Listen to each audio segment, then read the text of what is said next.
अस्सलाम वालेकुम my YouTube family. Tasty dhaba में खुश आमदीद। उम्मीद करती हूँ कि आप सब ठीक ठाक होंगे। अल्लाह पाक हम सबको बरकतों वाले रिज़्क़ से नवाज़े, आमीन सुम्मा आमीन। अगर आपके घर में भी कोई बैंगन नहीं खाता तो आज मैं आप लोगों के लिए बैंगन की बहुत ही अलग और यूनिक किस्म की रेसिपी लेकर आई हूँ। जब आप लोग ये बना कर देंगे ना अपने घर वालों को, तो मैं यकीन के साथ कह सकती हूँ वो एक ही बजाय चार चार रोटियां खा जाएंगे। इतने मज़ेदार ये जो बैंगन है ना वो बन के तैयार होते हैं। तो चलिए जी, बिना कोई देरी के अपनी रेसिपी का आगाज़ करते हैं। यहाँ पे सबसे पहले बिस्मिल्लाहिर्रहमानिर्रहीम मैंने ले लिए हैं एक पैन, और इसके अंदर तकरीबन 1 कप कुकिंग ऑयल का शामिल कर देंगे। कुकिंग ऑयल को हल्का सा आपने गर्म होने देना है। जैसे ये हल्का सा गर्म हो जाएगा तो यहाँ पे मेरे पास 3 अदद गोल वाले बैंगन हैं, जिन्हें मैंने इस तरीके से ना गोल गोल स्लाइस में ना कटिंग कर ली है। बैंगन की जो थिकनेस है ना वो आपने इतनी रखनी है। इसी तरह आपने सारे के सारे जो बैंगन है ना उन्हें कटिंग कर लेना है। एक एक करके इन तमाम बैंगन को अब आपने हल्का सा जो गर्म किया हुआ ऑयल है ना उसके अंदर शामिल कर देना है। आपने बैंगन को जब ऑयल के अंदर शामिल करना है उससे पहले आपने इन्हें ड्राई ज़रूर करना है, वरना फिर आपने अगर ये गीले हैं हल्के हल्के तो आपने इन्हें ना एहतियात से शामिल करना है, नहीं तो छींटे आपके ना फेस पे आ सकते हैं। तो अब आपने ना बैंगन को फ्राई कर लेना है तब तक जब तक इसकी दोनों साइड्स पे प्यारा सा गोल्डन कलर नहीं आ जाता। जैसे एक साइड पे हल्का सा कलर चेंज हो जाएगा, इसकी साइड को चेंज कर देना और इसी तरह उलटते पुलटते ना आपने बैंगन को ना फ्राई कर लेना। इस तरीके से बैंगन की रेसिपी को जब आप ट्राई करोगे ना तो बहुत ही कमाल के बैंगन बनेंगे। तो वीडियो को बिना स्किप के लास्ट तक देखिएगा, ताकि मज़ेदार से बैंगन की रेसिपी आप अपने घर में बनाकर इंजॉय कर सकें। इस तरीके का प्यारा सा गोल्डन कलर जब आ जाएगा ना, जैसे जैसे कलर आता जाएगा आपने वो बैंगन निकालते जाना है और इन्हें एक प्लेट में साइड पे रखते जाना है। इस तरह का कलर आने तक के लिए मैं सारे के सारे जो बैंगन हैं उन्हें फ्राई कर लूँगी। यहाँ पे देखिए माशाल्लाह मैंने सारे बैंगन फ्राई कर लिए हैं, इन्हें एक साइड पे रख देंगे। अब यहाँ पे मेरे पास कुछ स्लाइस में कटे हुए गोल स्लाइस में कटे हुए आलू हैं। मैंने जो आलू यहाँ पे यूज़ किए हैं वो बेबी पोटैटोज़ यूज़ किए हैं। आप चाहें तो बड़े पोटैटोज़ भी यूज़ कर सकते हैं, लेकिन ये बेबी पोटैटोज़ बैंगन के जो साइज़ है ना उसके साथ बिल्कुल परफेक्ट बैठते हैं। तो इन्हें भी अब आपने फ्राई कर लेना है, बिल्कुल लाइट सा गोल्डन कलर आने तक के लिए आपने इन्हें भी फ्राई कर लेना है। एक साइड पे कलर आएगा तो इसकी साइड को आपने चेंज कर देना है। आलू और बैंगन का जो कॉम्बिनेशन है ना वो बहुत ही कमाल का होता है। जैसे जैसे साइड बदलती जानी है आपने, तो प्यारा सा जब तक गोल्डन कलर नहीं ना आ जाता तब तक आपने इन्हें फ्राई कर लेना है। जब तक मैं इन्हें भी फ्राई कर रही हूँ, अगर अभी तक आप लोगों ने मेरे चैनल को सब्सक्राइब नहीं किया तो अभी जाके मेरे चैनल को सब्सक्राइब कर दो। वीडियो अच्छी लगे तो इसे लाइक शेयर और कमेंट करना तो बिल्कुल नहीं भूलना, और बेल आइकन को भी ज़रूर प्रेस करना है ताकि आगे आने वाली यमी यमी वीडियोस आप लोगों को सबसे पहले देखने को मिले। यहाँ पे जो हमारे आलू हैं वो भी फ्राई हो चुके हैं, इन्हें भी हम अब निकाल लेंगे और आलू और बैंगन को हम लोग एक प्लेट में निकाल कर एक साइड पे रख देते हैं। अब हम ले लेंगे 1 अदद कढ़ाई और इसी पैन में से हम लोग 1/4 कप जो ऑयल का है ना वो ले लेंगे। बाकी का जो ऑयल बचेगा उसे आप किसी भी सब्ज़ी में शामिल कर सकते हैं। इसके अंदर शामिल करेंगे 1 टीस्पून ज़ीरे का। ज़ीरे को हल्का सा क्रैकल कर लेंगे इसके अंदर सिर्फ 5 से 10 सेकंड के लिए ही। इससे ज़्यादा आपने ज़ीरे को इसके अंदर फ्राई नहीं करना और लो फ्लेम पे करना है।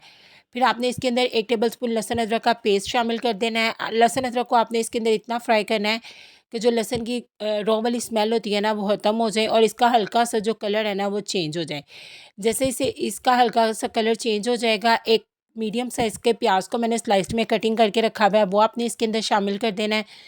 प्याज को अब आपने ना इसके अंदर हल्का सा सॉफ्ट करना है, बिल्कुल लाइट सा ट्रांसपेरेंट सा। जब इसका कलर चेंज हो जाएगा ना तब तक के लिए आपने इसको इसके अंदर फ्राई कर लेना है। प्याज को आपने जलने बिल्कुल नहीं देना और ना ही आपने को इसका डार्क ब्राउन सा कलर करना है। बिल्कुल लाइट सा जब इसका कलर इस तरीके का चेंज हो जाएगा ना तब तक के लिए आपने इसे फ्राई कर लेना है। अब हम इसके अंदर शामिल करेंगे 2 मीडियम साइज़ के टमाटर का मैंने पेस्ट बना के रखा हुआ है, वो सारा का सारा इसके अंदर शामिल कर देंगे। इसे एक मरतबा मिक्स करने के बाद इसमें स्पाइसेस ऐड करेंगे। 1 टीस्पून भरकर मैं इसमें नमक का शामिल कर दूँगी। नमक आप अपने टेस्ट के अकॉर्डिंग कम ज़्यादा भी कर सकते हो। हाफ़ टी स्पून इसके अंदर शामिल करेंगे पिसी हुई लाल मिर्च का। 1/4 टीस्पून हल्दी का शामिल कर देंगे। 1 टीस्पून भरकर कुटी हुई लाल मिर्च शामिल कर देंगे। 1 टीस्पून इसमें शामिल करेंगे कश्मीरी लाल मिर्च का। अगर आप ये नहीं पसंद करते, इससे कलर बहुत ही प्यारा आ जाता है, तो आप इसे स्किप भी कर सकते हो। 1 टीस्पून पिसा हुआ सूखा धनिया शामिल करेंगे। अब इन तमाम चीज़ों को अच्छे तरीके से मिक्स करेंगे। आपको इसके अंदर पानी ऐड करने की ज़रूरत नहीं है, क्योंकि हमने जो टमाटर का पेस्ट डाला है ना उसमें ऑलरेडी पानी है। तो आपने क्या करना है, इसको एक मरतबा मिक्स करना है। अब आपने इसको कवर करके कुक कर लेना है तब तक जब तक जो टमाटर है उसका पानी नहीं ड्राई हो जाता, और जो हमने नमक मिर्च मसाले इसके अंदर ऐड किया है ना उसका जो कच्चा फ्लेवर है ना वो ख़त्म नहीं हो जाता। 2 से 3 मिनट लगेंगे। 2 से 3 मिनट के बाद ये देखिए कितनी ज़बरदस्त लुक आ गई है हमारी ग्रेवी की।